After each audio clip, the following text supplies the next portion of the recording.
Gabón, Herri Errático en Chile. Hoy damos comienzo a una nueva etapa de tertulia sobre veladas nocturnas de la mano de la Sociedad de Estudios Vascos. Honela, Eusko ikaskuntzaren laguntzak, solasaldi diferenteak egiterituko ditu asteartero, iluntasunaren lasaitasuna medio. Por lo tanto, a partir de ahora podrán informarse de temas tan diversos como agradables. Esa es al menos la intención de Eusko Ikaskuntza, de Radio Popular, Herri Erratia, y de quien gustosamente les va a acompañar a partir de ahora cada martes Urko Odriozola. Ongi etorri.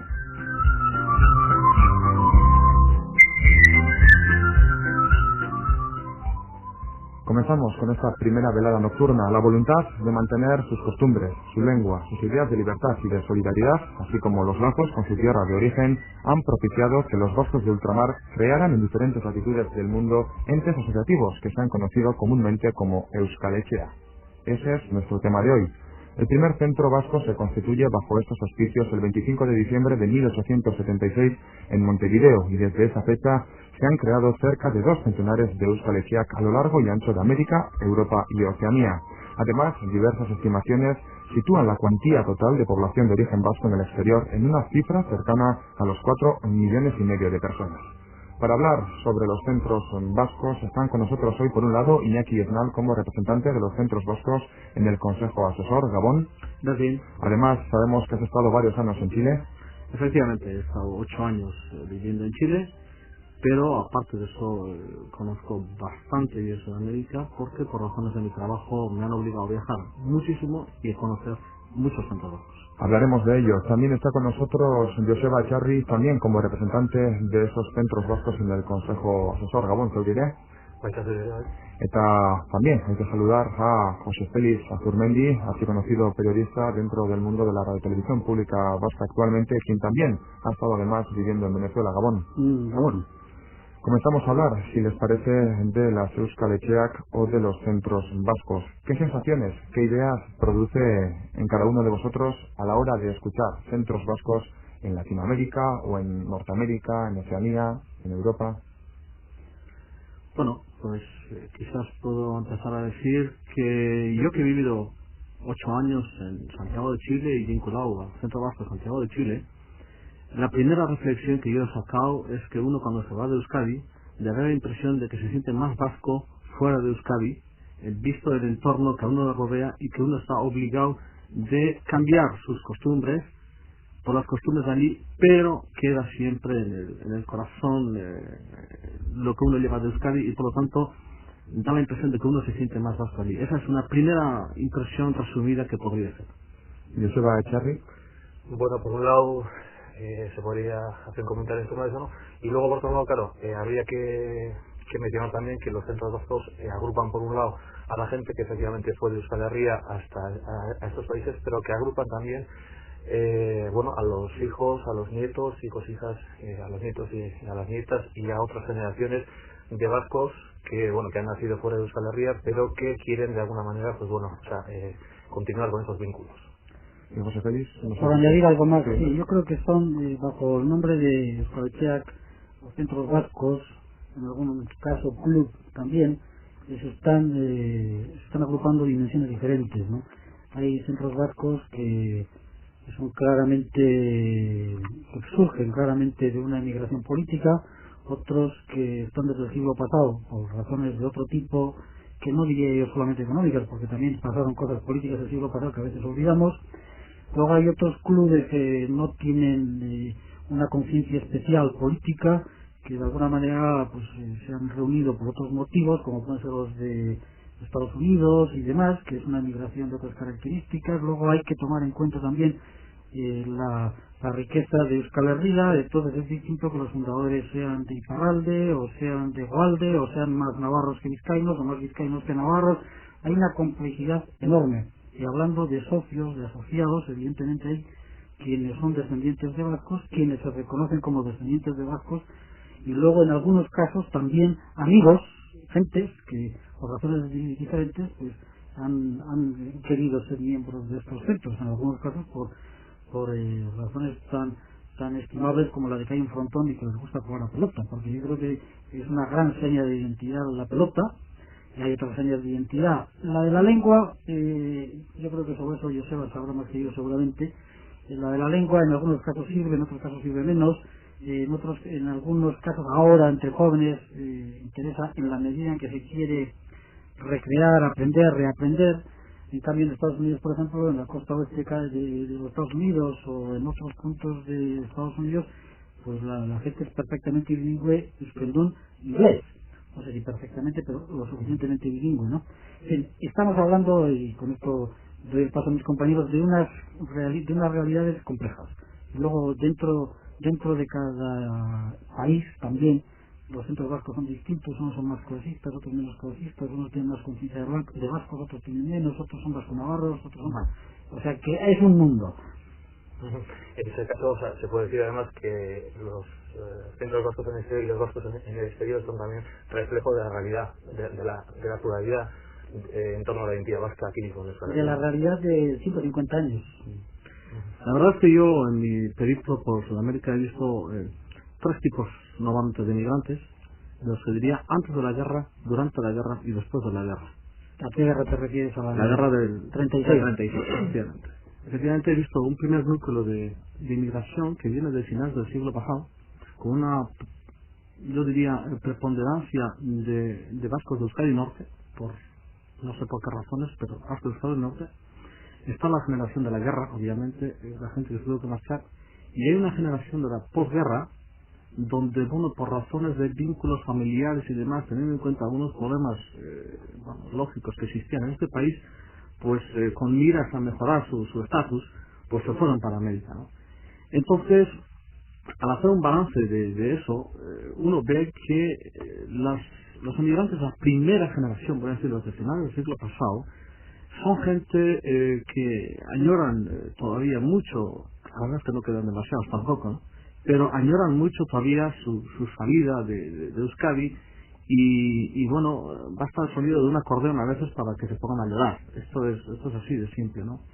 La generación de la guerra obviamente la conocemos de sobra, fundamentalmente con dos núcleos muy fuertes que son Venezuela y Argentina, y obviamente en Chile también. Algo México también. Algo México, por supuesto. Entonces, esa es otra generación que tiene un sentimentalismo político infinitamente mayor que el sentimentalismo político que todavía existir de la gente de la generación anterior.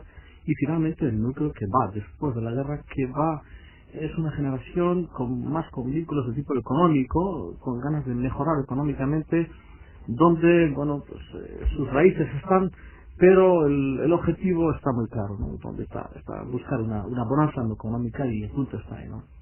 Total, en definitiva, pues que en estos momentos, cuando hace un balance, en estos momentos centros vascos reconocidos oficialmente por el gobierno vasco, pues son aproximadamente 120, y asociados a esos centros bancos, pues tenemos aproximadamente 17.000 personas, ¿no? Y bueno, hay unas generaciones de todo tipo, y ahí es donde uno empieza a hurgar dónde están los sentimientos de un tipo y de otro. Y como bien ha dicho José Félix Azurmendi, pues hay centros vascos con todo tipo de vinculaciones, a veces muy folcloristas, otras veces muy politizadas y otras veces sencillamente un poco amorfos, ¿no? Por decir algo, una palabra que quizás no se debería decir, pero que es así.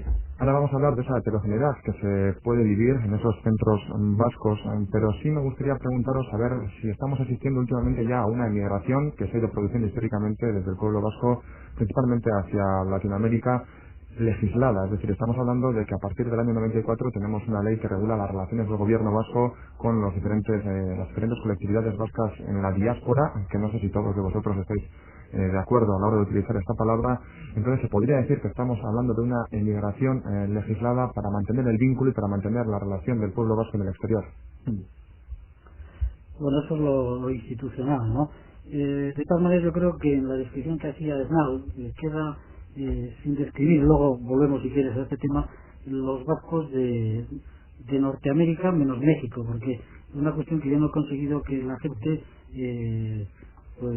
tome conciencia de que Latinoamérica engloba Latinoamérica, incluida la parte de Latinoamérica que está al norte, y que otras denominaciones Sudamérica, pues es lo que es Sudamérica, es lo que está de Panamá para abajo, pero no tanto a nivel de la gente de la calle, hasta los profesionales, de la prensa, hablan de Sudamérica y entonces se ponen a hablar no ya de Centroamérica, sino de México. Bueno, entonces me refiero en este caso a lo que está más allá de México hacia arriba, los Estados Unidos, menos en Canadá seguramente. Yo creo que tú conoces bien la emigración de los Estados Unidos. Yo creo que es interesante porque cualitativamente sobre todo lo es hablar de esta emigración y hablar de Nevada, de Idaho, Boise y California. Yo creo que luego algo Miami, que es de rebote, pero es fundamentalmente esa zona, ¿no? donde hay una emigración claramente dirigida hacia cierto tipo de trabajos que van en unos años muy fáciles de describir, aunque ya tenían antecedentes muy anteriores de la época del oro de California, ¿no? Nos estamos refiriendo a los vizcaínos que van a Boise sobre todo y a Idaho,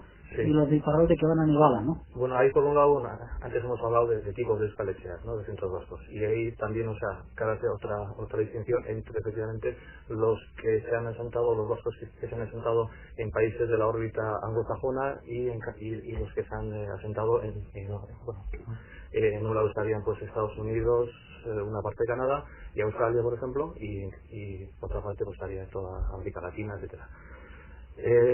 Y bueno, entonces en ese sentido pues Estados Unidos es un mundo aparte, vamos a decir, en comparación con los países como de Chile, de Argentina, de Venezuela. Aunque ya has comentado algo de los vascos que fueron efectivamente el siglo pasado, hace 2 siglos, en el siglo XIX, a mediados justamente con el tema del oro, ¿no? Con el tema de la fiebre del oro. Y que fueron por el Pacífico, además, casi, ¿no? Efectivamente, y fueron además desde Chile. Sí, claro. Entonces ya tenemos la constancia de que en los años 49-50, pues bueno, empiezan ya en los primeros. El primer barco que partió desde Valparaíso para California, fue un barco que estaba capitaneado justamente, o sea, por un vasco de EA, y que dejó Valparaíso para llegar hasta San Francisco y unirse un poco a la fiebre del oro, ¿no? Y efectivamente, o sea, en la historia de Estados Unidos, que es una historia en el oeste, una historia muy corta, bueno, pues cabe señalar una presencia ya desde mediados del siglo XIX, y hay que recordar que California se integra en Estados Unidos justamente entonces, a mediados del siglo XIX. Una presencia de vascos que llegan inicialmente desde los países del Cono Sur, desde Argentina, desde Chile, y que llegan en barco justamente hasta California. Y luego en Estados Unidos, a partir de California, llegan a California y de ahí se expanden, pues bueno, van hasta Idaho, van hasta Nevada y bueno, pues a todo el oeste. Y luego más tarde es cuando pues se forman las colonias de Nueva York, etcétera. Aunque también habría que mencionar como parte de la diáspora enclaves en la parte de Quebec, o la presencia histórica, o sea, vasca, en la parte de Quebec, de la península de Labrador, de Terranova, etcétera, ¿no? San Pedro y Miquelón. San Pedro y Miquelón, efectivamente, y además una fuerte presencia vasca, o sea que se mantiene hoy en día con su frontón, con sus fronteras, etcétera.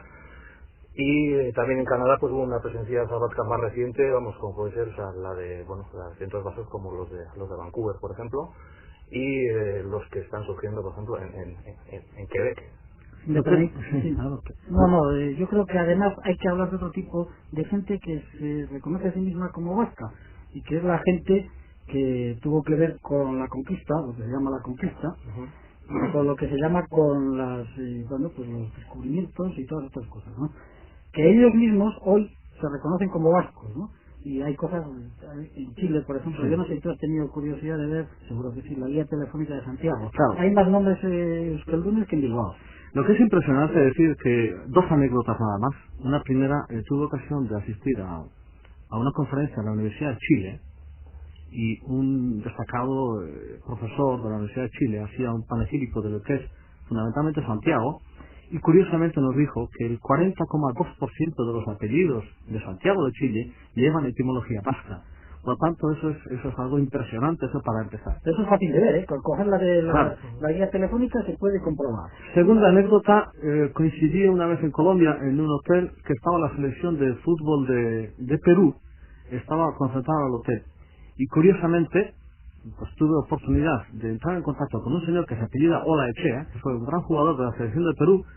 Ese no era Monseñor, ¿no? No, que curiosamente además, y no es con ánimo despectivo para nada, es un señor negro, pero negro, de verdad. Bueno, eso tiene otra explicación, ¿eh? Y entonces el señor Olaechea, pues obviamente desconocía absolutamente lo que quería decir Olaechea y de dónde venía, ¿no? Entonces, lo que sí me impresionó de alguna manera es que el hombre, con el cual no he vuelto a tener contactos obviamente, sí se sintió sorprendido de saber que él, con su color, podía ser un descendiente de vascos, ¿no? Podía ser, pero podía no ser. No sé, Había un beisbolero en Venezuela famoso que era negro y arte. Bueno, era negro negrísimo, que hay pocos negros en Venezuela, por cierto, hay mucho mestizo, pero negro, y este era negro de Perinola, que dice allí, ¿no? Bueno, pero yo creo que eso también puede tener que ver con los apellidos que a veces se daban a los esclavos liberalizados, o sea, puede ser. no sé, es posible, pero yo creí que ibas a contar otra cosa. En Colombia hay muchísimos apellidos vascos, sobre todo la zona de Antioquia, pero es que hay en Perú también. Y hay, no digamos, lo de Chile, Uruguay y Argentina es evidente y además ellos lo recrean, ¿no? Y prácticamente, y en México, desde luego, prácticamente en todos estos países ha habido ya vascos que han hecho libros, bibliografía y estudios sobre cuándo llegan los apellidos, cómo, pero los últimos que me han regalado en México son 5 tomos y cada uno de ellos es gordo. Y en Colombia en concreto a Brisqueta ya hay también varios libros con apellidos vascos. Bueno, es que lo de Argentina y Chile no lo quiero ni mencionar, pero incluso menciono lo de Colombia porque es menos conocido. Y sí es cierto, tomando la palabra, que históricamente la zona de América es la que sí ha llevado el peso de lo que es la inmigración vasca. ¿Se puede hablar de que las zonas están cambiando, de que yo a ti te he podido leer, Iñaki, el hecho de que la zona europea, la costa mediterránea también puede estar actualmente llenándose, podríamos decirlo así, de vascos, o que se podrían formar allí nuevos centros vascos? ¿Eso puede producirse? Puede producirse porque también hay que tener en cuenta una cosa, quizás el entorno geográfico, empresarialmente hablando, ha habido antenas que han salido fuera del País Vasco por razones miles, ¿no? Y ha habido gente que se ha tenido que adaptar a Valladolid o a Barcelona o ahora como es la migración hacia Benidorm, ¿no? Entonces hay una cierta cantidad de vascos que está saliendo de aquí, pero que el hecho de necesita seguir manteniendo cierto vínculo y entonces los vascos quizás una de las características que tenemos es que somos asociativos, ¿no? Y hemos sido asociativos en su momento cuando hemos salido fuera de aquí. Y entonces ahora, pues también yo siento una cierta asociación de esta gente que está saliendo allí y quiere mantener sus costumbres. Entre ellos la lengua vasca, obviamente, eso no cabe ninguna duda. Sí, yo creo que sobre en este aspecto, nos hemos fijado en este aspecto y esto yo creo que es casi una primicia que estamos dando aquí, lo que hasta ahora se conoce como el Telesat. A partir del 20 de mayo y coincidiendo con los 10 años del grupo, la mayoría de ITV, se va a dividir en 2 canales. Uno que va a seguir llamándose Telesat y otro que se va a llamar Canal Vasco. En América se va a llamar Canal Vasco por razones obvias, porque es como todo el mundo lo llama. Cuando tú vas allí a hablar con el cablero o con el de la plataforma satelital para que se interese por tu programación, te dice, el Canal Vasco. Pero si todo el mundo le llama el Canal Vasco, ¿por qué llamarle Telesat? Yo creo que el nombre Telesat podría tener sentido en su momento, pero a partir del 20 de mayo, repito, se va a llamar Canal Vasco, que es la manera más sencilla de que todo el mundo sepa de qué va. En cambio, Telesat se va a conservar ese nombre para los vascos que están en la península y en el resto de Europa, que recibirán seguramente su señal pronto a través de Astra. La programación también es distinta, porque los que viven en el Estado español y los que vienen en Europa, al fin y al cabo, son vascos que están temporalmente en otro sitio y que quieren ver lo que vemos nosotros todos aquí. Los de América son distintos. La de América necesita, yo creo, con claridad, yo creo no, es lo que ellos dicen, una programación específica. Una programación que tome en cuenta que tampoco ellos conocen el euskera, pero que les interesa mucho todo lo relacionado con el euskera. Que tome en cuenta que ellos ya tienen unas televisiones locales y unas programaciones locales que les sirven para enterarse de la guerra de Chechenia y del desastre de Mozambique, y no les interesa que TV vaya contándoles lo que ha pasado en Mozambique, ya lo sabe, pero sí les interesa, por ejemplo, conocer el mercado de Espelette o el de Orticia o sea que paradójicamente, desde fuera, lo local adquiere una dimensión nueva, un interés especial. Les interesa mucho todo lo relacionado con la pelota. Yo, como caricatura, suelo decir que para vender allí el Canal Vasco hay que ir con pelota y misa. Y ¿cómo con pelota y misa? Sí, claro. La misa de los domingos, el día que le toca al pueblo suyo, esa gente ya, efectivamente, es una misa, un oficio entendido como algo más que lo que es el cumplimiento dominical, que evidentemente si la tiene intención de cumplirlo ya lo cumplirá de otra manera. Y luego la pelota. Yo creo que no somos conscientes nosotros todavía del mundo que se mueve en derredor de la pelota que tiene el adjetivo de vasco, con sus diferentes modalidades, con sus diferentes medidas de práctica, unos en plan profesional, otros en plan amateur, otros en plan familiar, otros un deporte que pueden jugar gente de todas las edades, que es mucho más divertido que esas maneras de jugar pelota que se han inventado los yuppies, que sirve para que tenga un infarto y además es difícil jugar. Es que la pelota vasca en ese sentido tiene una potencialidad tremenda. Empieza a haber ya en América, además, federaciones locales de pelota vasca que tienen su propia lógica, que están organizando sus propios campeonatos y que evidentemente no tiene el nivel que tiene el profesionalismo, ni falta que hace, son dos cosas diferentes. Yo creo que es un producto que deberíamos mirar, que deberíamos tratar de contemplarlo también de la manera como ellos lo practican y bueno, estas cosas siempre pasan. Siempre pasan, y precisamente son las nuevas tecnologías. Y venía a colación también el hecho de las nuevas tecnologías, Félix, permítame que te corte, por el hecho de que, bueno... No me cortes, ya he dicho lo que te sabes decir. De acuerdo, según los estudios del Gabinete de Prospecciones Sociológicas del Gobierno Vasco, Iñaki Martínez de Luna nos presentó en el último congreso, en el segundo congreso de la Euskal Etxeak, todo apunta a que la gente vinculada con estos centros cada vez tiene una edad más avanzada. Entonces, si queremos acercarnos a las nuevas generaciones que han nacido allí, que pueden ser vasco argentinos o peruano argentinos, pero que han nacido allí, el hecho de la red vasca, del canal vasco que tú hacías mención, es fundamental. Internet, que es un mundo que hay que explorar para mantener esa comunicación. Son dos cosas distintas. Una es la señal que llega a través de Hispasat y que llega a toda América, salvo la costa oeste de los Estados Unidos, y esa es una dificultad que todavía no hemos sido capaces de superar.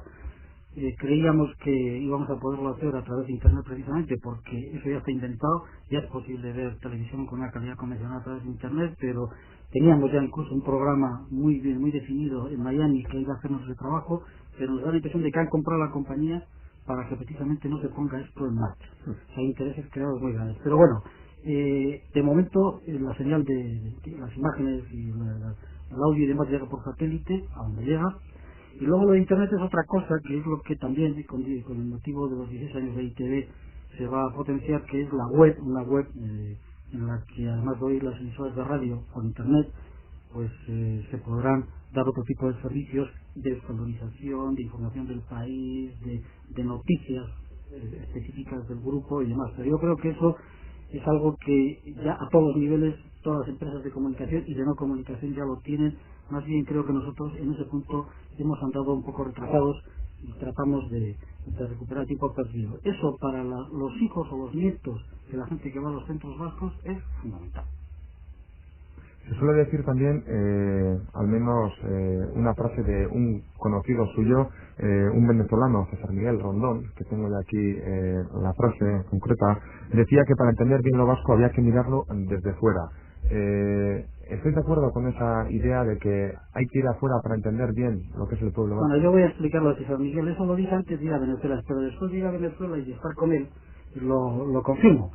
Quiero explicar que César Miguel Rondón, entre tanto, primero fue mi alumno, luego mi compañero y ahora es la gran referencia mediática en Caracas, el gran periodista de oposición. Tiene un programa diario de televisión y 2 de radio. Y es al que timaron precisamente cuando la catástrofe, diciendo que había una llamada de uno que estaba aprisionado en un sótano dentro de un coche, que ya sus suegras habían muerto, que no sé quién, le llamaron y se movilizó todo el país, hasta el presidente, para tratar de sacarlo, hasta que se dieron cuenta que era un timo.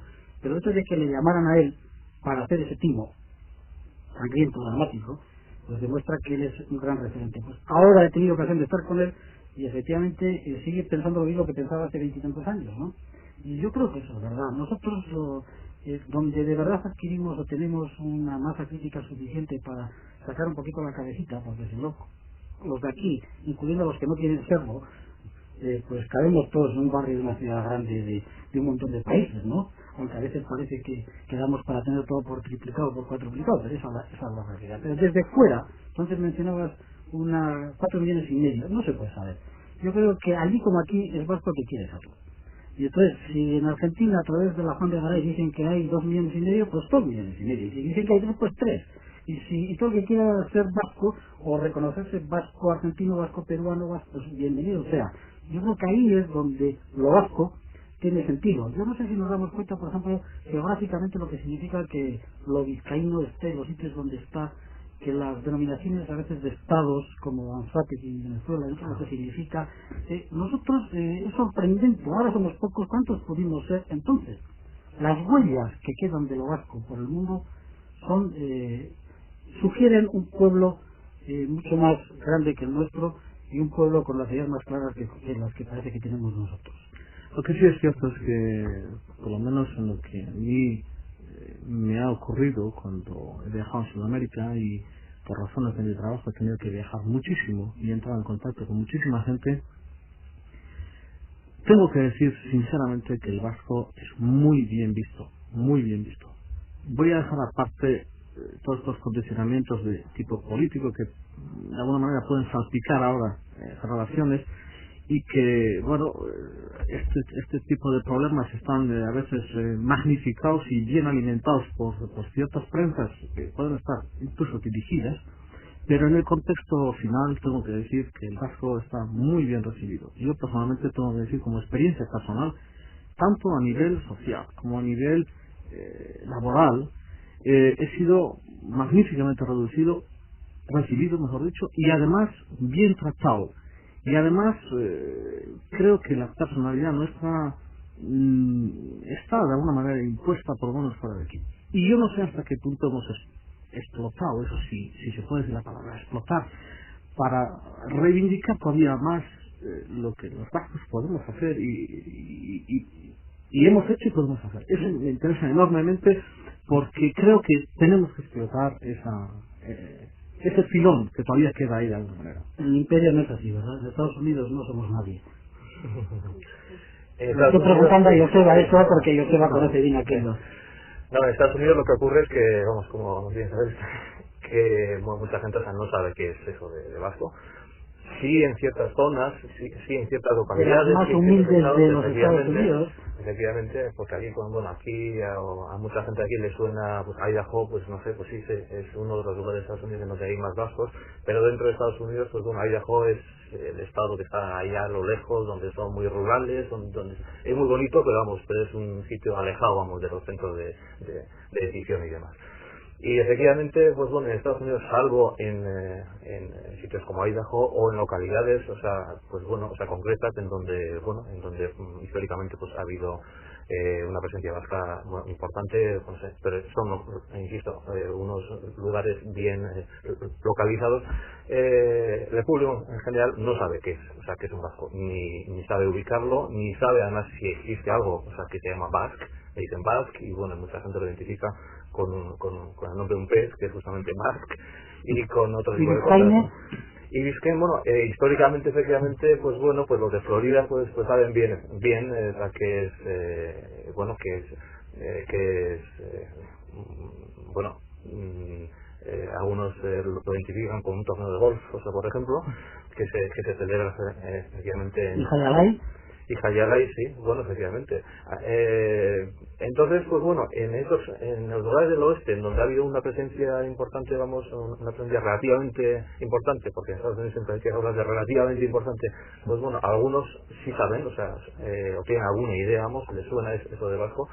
La gente, vamos, efectivamente de los lugares en los que ha habido Hialeah, pues bueno, pues algunos saben, otros simplemente pues dicen Spanish o vamos, y efectivamente el mundo de Estados Unidos, que es una referencia muy importante pues en todo el globo, pues bueno, pues hay mucha gente, vamos, o sea, que no sabe. Desde aquí a veces pues bueno, o sea, creemos que somos muy conocidos, pero efectivamente no es tanto. ¿No has observado que hay algo vasco pasado por Cuba? No solo por Goizueta, que fue presidente de la Coca-Cola y que era cubano, pero sí O sea, en Miami, por ejemplo, sí se ve. Y ¿Australia conoces? Bueno, algo conozco, no demasiado, vamos, pero sí he leído y sí he tratado, o sea, con inmigrantes y con gente que ha nacido en Australia y que habla euskera, por ejemplo, perfectamente, ¿no? Y que tiene la euskera como primera lengua. Gazte, gaztetan bitan, herritik kanpora, estrangeria aldean, pasa de denbora. Gazte, gaztetan bitan, herritik kanpora, estrangeria aldean, pasa de denbora. Herrialde guztietan, tokionak badira, baina bihotzak dio, zoaz Euskal Herrira. Herrialde guztietan, tokionak badira, baina bihotzak dio, zoaz Euskal Herrira.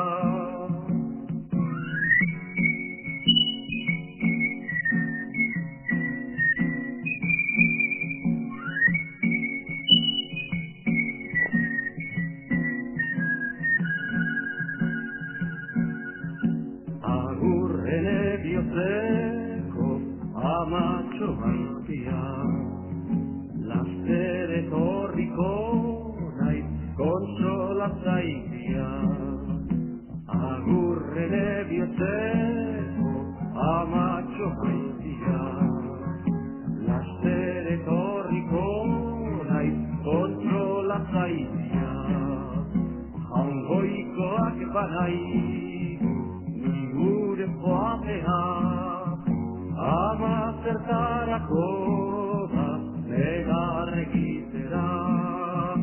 Ongoikoak banai, ni gure joatea, ama zertarako da negar egitera.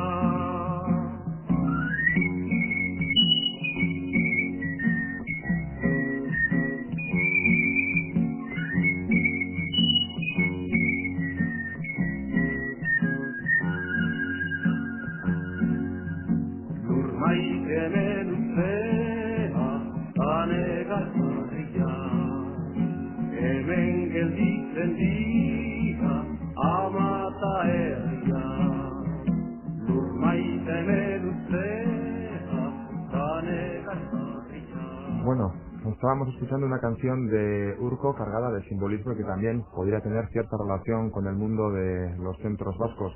Estábamos hablando hacía referencia a Goizueta, al cubano presidente en su día también de una empresa multinacional, si no la más en el planeta como lo es Coca-Cola, un exponente claro del capitalismo, podríamos decirlo así, americano. Y hablando de Norteamérica, para ser más exactos, sí hay una persona que además, bueno, me parece ciertamente interesante en mencionarla, como es el catedrático de estudios vascos en Reno, William Douglas, quien además en ese segundo congreso celebrado el pasado mes de octubre aquí también en Euskadi recibía ese premio Laguna Nari de manos de el Lehendakari. Es una persona que bueno, que ha sido durante los últimos 40 años un estudioso, podríamos decirlo así, de la relación de Euskal Herria con el resto de esa diáspora vasca extendida por todo el mundo, que no sé qué opinión nos puede merecer la labor que se realiza desde fuera en el ámbito universitario en relación con Euskadi.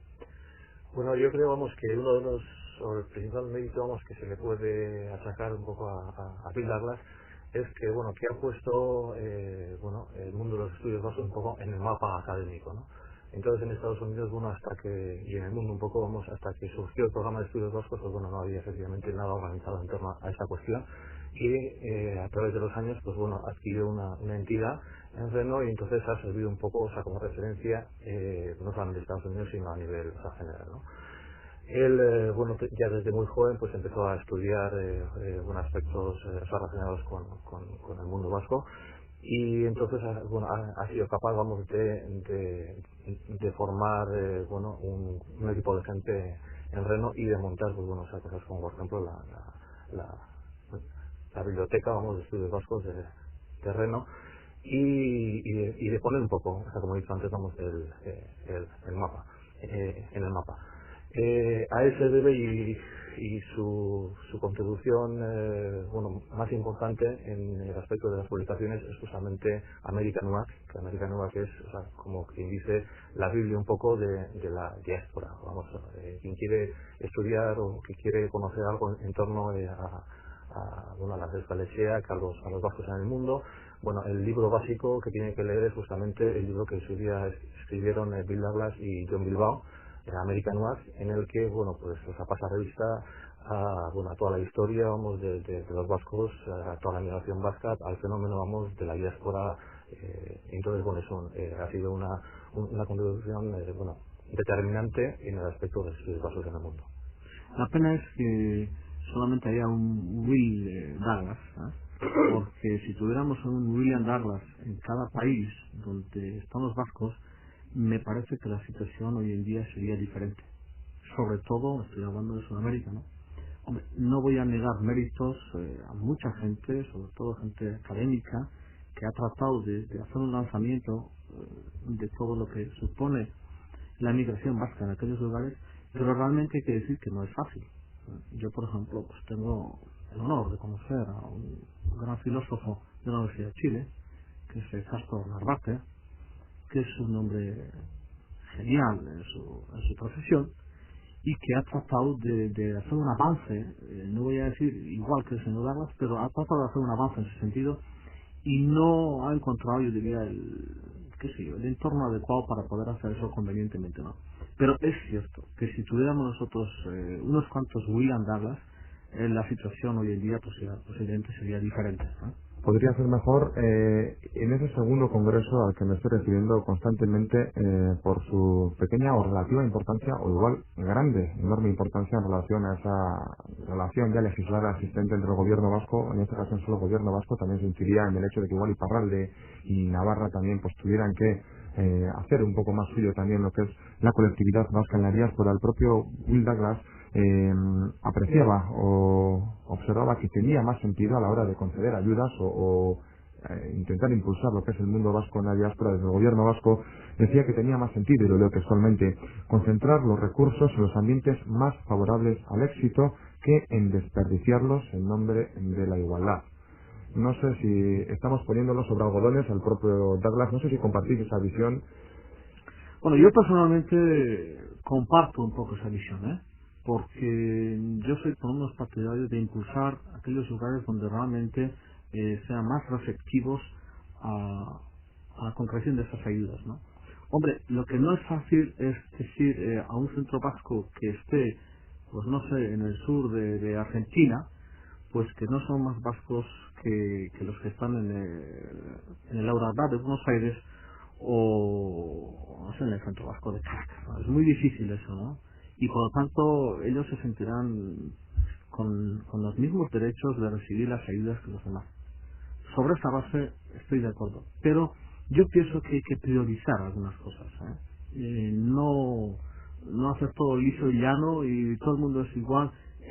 Sobre la base todo el mundo es igual, pero yo tengo la impresión de que estoy de acuerdo con el señor Douglas de que haría falta priorizar algunas cosas para poder avanzar más convenientemente. Joseba, no sé si tú las tenías todas contigo. Sí, bueno, es un tema bastante delicado, ¿no? Porque Claro. pues, o sea, no es fácil y pues bueno, o sea, decir a unos que sí, a otros que no, cuando todos pues en principio pues bueno, tienen, o sea, son igualmente vascos. Lo que ocurre es que claro, los recursos no son, o sea, los recursos son limitados y entonces pues bueno, hay que hacer una distribución pues bueno, lo más eficaz posible, ¿no? Entonces, si estamos hablando de eficacia un poco, pues bueno, pues ahí efectivamente ocurre mucho. Antes hablábamos de que hay, o sea, por tipos diferentes de Euskal-Etxeas, bueno, hay centros en los que bueno, se hacen muchas actividades que bueno, desde aquí pueden parecer más interesantes, menos interesantes.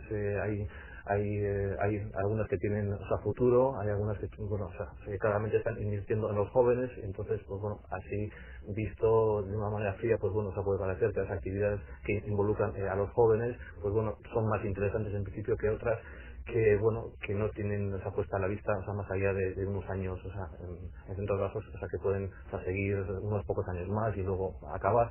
Es un tema bastante delicado.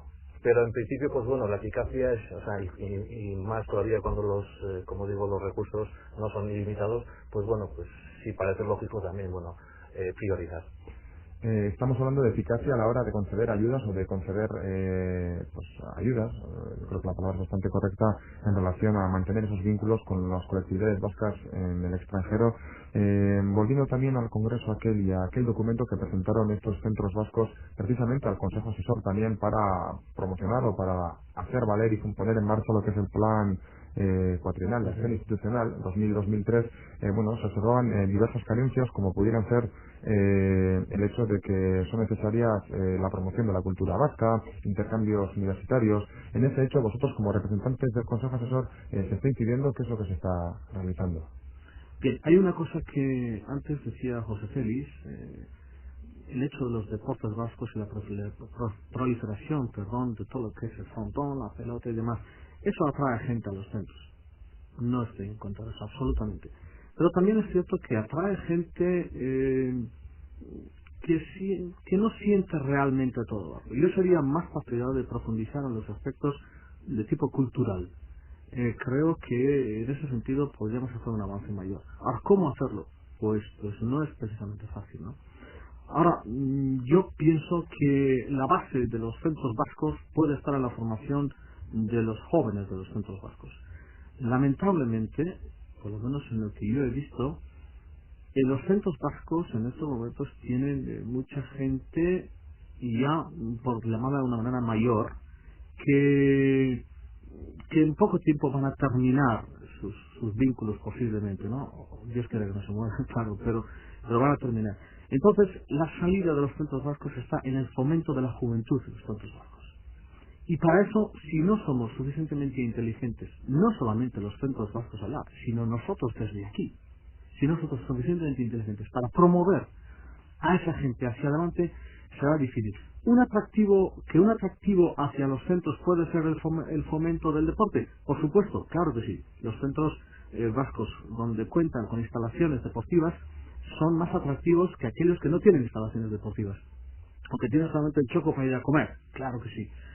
Pero tenemos que ser inteligentes a la hora de encauzar los esfuerzos y conquistar a la juventud. Si la juventud nosotros la podemos reconquistar, habremos ganado un trecho grande. Y en ese sentido, todas estas acciones que ha hecho el gobierno vasco de traer a la juventud aquí, de promocionar y de enseñarle, de ver cómo estamos organizados, de fomentar la raigambre que esa gente tiene desde sus ancestros aquí, y yo creo que es fundamental.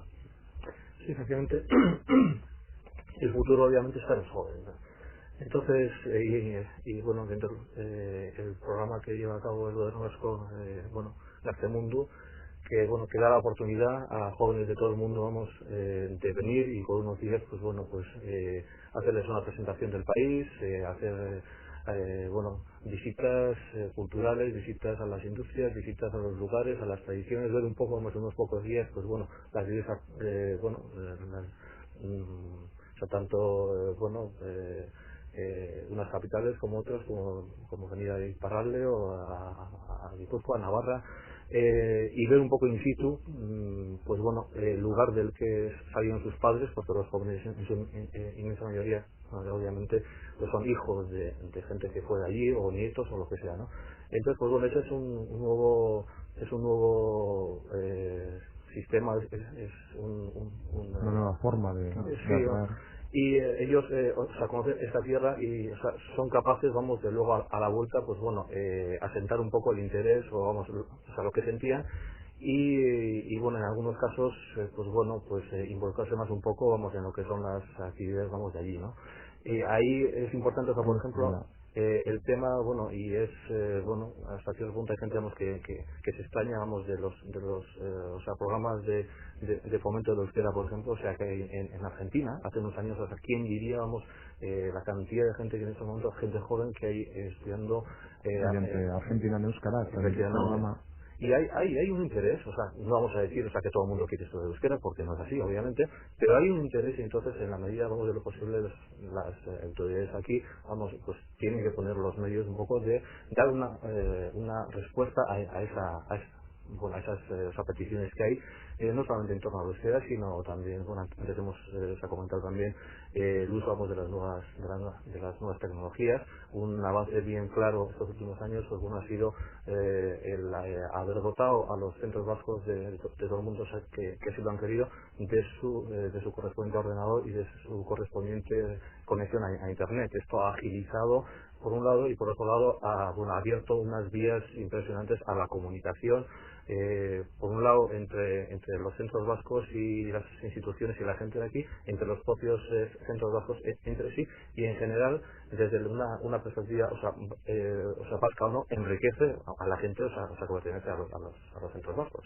Hablando de ese proyecto Gaztemundu, de atraer a jóvenes de diversas latitudes hacia Euskal Herria para que conozcan in situ lo que es el pueblo vasco y, pues bueno, su actual situación, para que luego sí sientan un poco esa, no necesidad, pero sí un poco esa vinculación con lo que eran sus orígenes.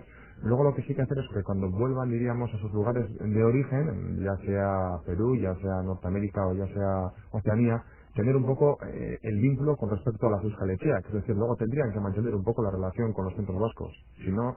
Indudablemente, la primera cosa que se me ocurre, Urko, decirte es que lo que yo he visto, por lo menos, y estoy hablando del mundo sudamericano, el mundo norteamericano, y Charlie lo conoce mejor, creo que a veces falta la identidad.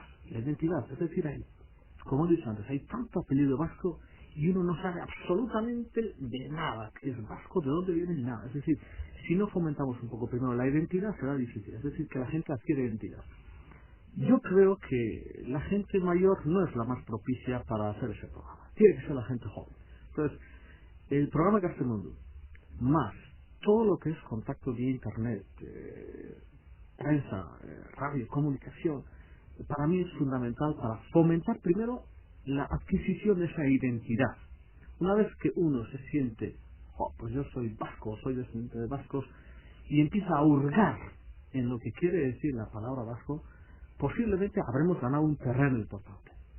Y claro, es evidente que lo que no podemos hacer es traer a los jóvenes de Gaztemundu, tenerles 20 días aquí, relativamente bien, yo diría bien paseados, bien comidos y bien bebidos, y después los metemos en un avión, los mandamos para allá y aquello está terminado, pues eso no puede ser. Es como tú bien dices, o mantenemos un contacto permanente en ese momento, y además más, yo creo que a esta gente que viene aquí, que supuestamente es la más identificada, porque claro, cuando nosotros traemos jóvenes de allí, traemos, no sé, 30 o 40 jóvenes, no traemos 2000, porque no podemos, ojalá pudiéramos traer 2000, pero hombre, cuando se trata de traer esos 30 jóvenes, pues tratamos de traer la gente joven que se siente con más identidad, gente que después pueda fomentar eso allí.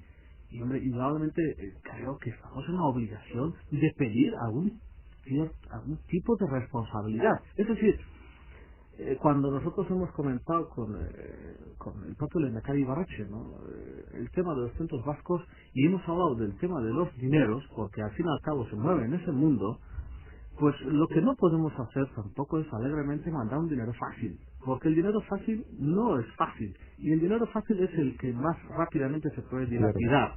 Entonces yo pienso que hay que exigir unas responsabilidades a todos los centros vascos. Y yo digo por experiencia, porque yo he vivido en un centro vasco en 9 años, y resulta que en muchos momentos toda la obsesión que nosotros teníamos era saber cuánto dinero podía venir desde el gobierno vasco de Vitoria. Pues me parece que es un error. Nosotros mismos teníamos que hacer allí algo, y de hecho yo estoy seguro que en muchos centros vascos hay gente que hace algo. Pero desconozco si hemos explotado a fondo todas las posibilidades. Por eso en Sudamérica, que hay tantos empresarios de origen vasco, etcétera, etcétera, gente que está en buena posición económica, gente a las cuales sería necesario involucrar de una manera mejor, no solamente para que nos den una aportación económica, sino simplemente porque, bueno, la propia creación de puestos de trabajo de esas empresas allí, dando la posibilidad a los vascos de participar en esas empresas, y que al mismo tiempo haya formación para esa gente en el desarrollo de su propia identidad, pues a mí me parece un punto enormemente positivo, ¿no? Y de ahí creo que ha surgido también excelente idea que yo creo que ha tenido el Vasco de hacer las asociaciones vasco-argentina, vasco-chilena, de promoción de empresas, de ayuda a los empresarios. En fin, creo que esas fundaciones son un bagaje importante que no debemos de olvidarlas y tenemos que aprovechar al máximo las posibilidades que eso nos ofrece. Bueno, yo creo que bueno, que por un lado eso, digamos, que los centros vascos y los vascos de la diáspora serán lo que ellos quieran ser, o sea, serán vascos de la manera que ellos quieran ser vascos, y bueno, digamos, cada cual tiene los sentimientos, o sea, que tiene, y ahí, bueno, ellos son los que mandan, obviamente, cada cual, o sea, nadie a decirles, pues, o sea cómo han de ser o sentirse ser o sentirse vascos. Lo que ha de hacer aquí el gobierno vasco, y creo que está en esa línea, es, o sea, poner medios y dar la oportunidad de que efectivamente aquellos hijos de vascos, aquellos nietos de vascos o aquellos vascos, o sea, que fueron de aquí y allá y que quieren, o sea, mantener esos vínculos, que quieren o sea, cultivar un poco su identidad, pues bueno, puedan hacerlo y puedan hacerlo en las condiciones más idóneas, ¿no? Entonces, en ese sentido, pues hemos comentado antes, pues, la introducción de Internet, etcétera, etcétera, y también hemos comentado antes también, por ejemplo, una iniciativa de gran interés y de gran importancia, o sea, como ha sido pues bueno, el ETV-SAT o el Canal Vasco, que antes se comentaba.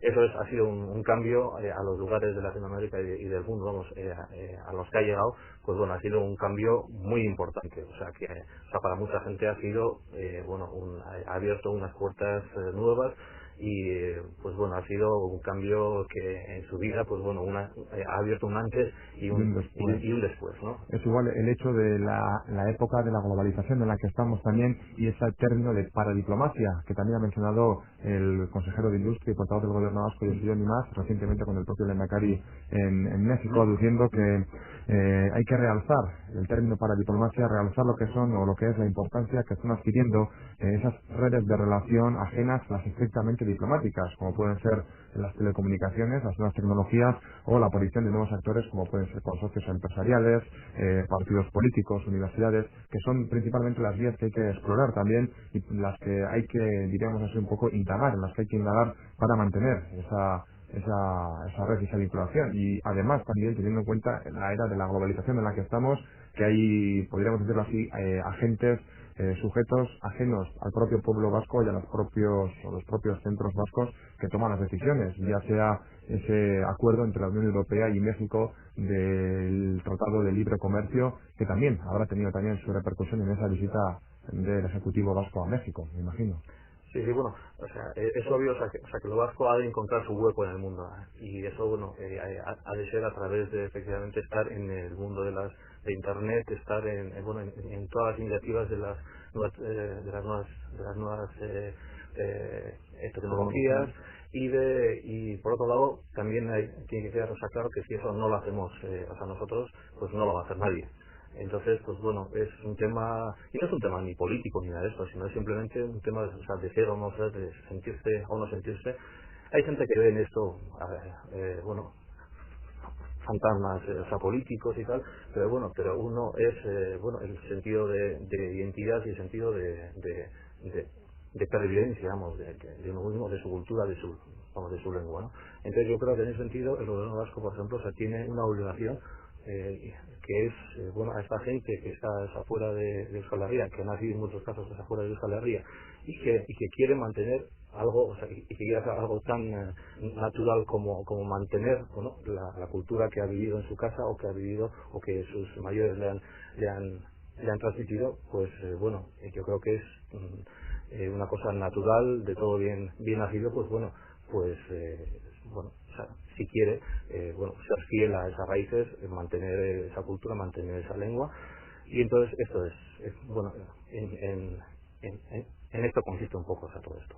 Lo que está claro es que hay que fomentar de alguna manera el uso de estos nuevos medios de comunicación. Por ejemplo, en el aprendizaje del euskera, que mucha gente quiere hacer en esos países, está claro que hoy en día no hay otro remedio que utilizar estos medios. ¿Por qué? Porque contamos, por ejemplo, con el problema de que en las grandes ciudades, Cuando hablo de grandes ciudades, estoy hablando de Buenos Aires, estoy hablando de Santiago de Chile, o estoy hablando de Lima, o estoy hablando de San Juan de Puerto Rico. Pues no es fácil ir al centro vasco correspondiente a tratar de dar incluso 2 horas de clase de euskera. ¿Por qué? Porque las distancias son muy grandes. Y entonces los centros donde están ubicados geográficamente ya es un impedimento.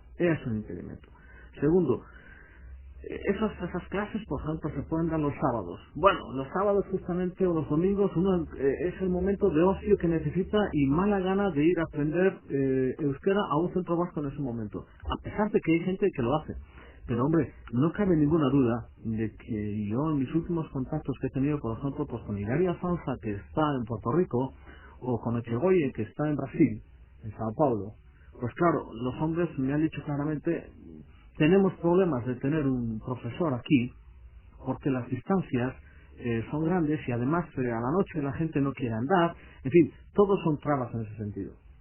Por lo tanto, en este proceso de adquirir cultura, de tener una identificación mayor, etcétera, etcétera, estamos obligados de explotar a fondo todos estos nuevos medios audiovisuales absolutamente, porque no me cabe ninguna duda que Internet puede ser una ayuda enorme para nosotros. Y olvidarnos de otros sistemas de fomento de la cultura y de atractivo de la gente, como por ejemplo, pues bueno, han hecho los judíos, por ejemplo, ¿no? Que es un pueblo, bueno, ejemplar en algunos sentidos, ¿no? Y yo propondré solamente un solo caso. No hace tanto tiempo me encontré con un profesor de universidad en Casablanca, en Marruecos, que es un judío, y que estos señores, queriendo aportar a la diáspora, como he dicho antes, judía, lo que hace es, una vez por semana, él va a su Maccabi o a su centro allí en Casablanca y se dedica a dictar 2 horas de clase para los alumnos que estudian filosofía, por ejemplo, ¿no? Y no cobra nada, claro. En fin, ¿podemos pedir a la gente un esfuerzo de ese tipo? Pues posiblemente sí. A lo mejor a mí me consta que igual en Buenos Aires, o en Santiago de Chile, o en Lima, o en San Juan de Puerto Rico, habrá un profesor de vasco que vaya al centro vasco a dar clases inicialmente de filosofía, pero que después aprovecharán para relanzar cosas que tienen que ver con el entorno euskaldun.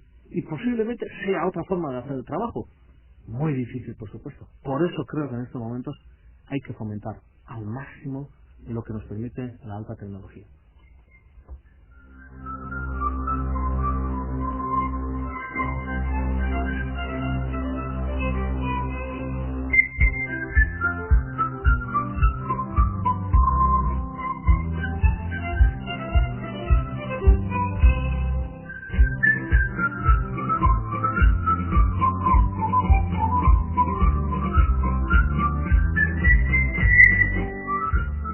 Nos indica la sintonía que nos está acabando la hora, una hora que hemos pasado yo creo de manera bastante agradable, pues velando por los intereses evidentemente del pueblo vasco y de las colectividades vascas en la diáspora y como no, tratando el tema sobre las Euskal Etxeak, que nos quedamos con la idea probablemente, Joseba e Iñaki, de lo importante de que esas nuevas generaciones nacidas ya allí mantengan un poco el vínculo de las nuevas tecnologías. Para ir acabando, Iñaki, por ejemplo.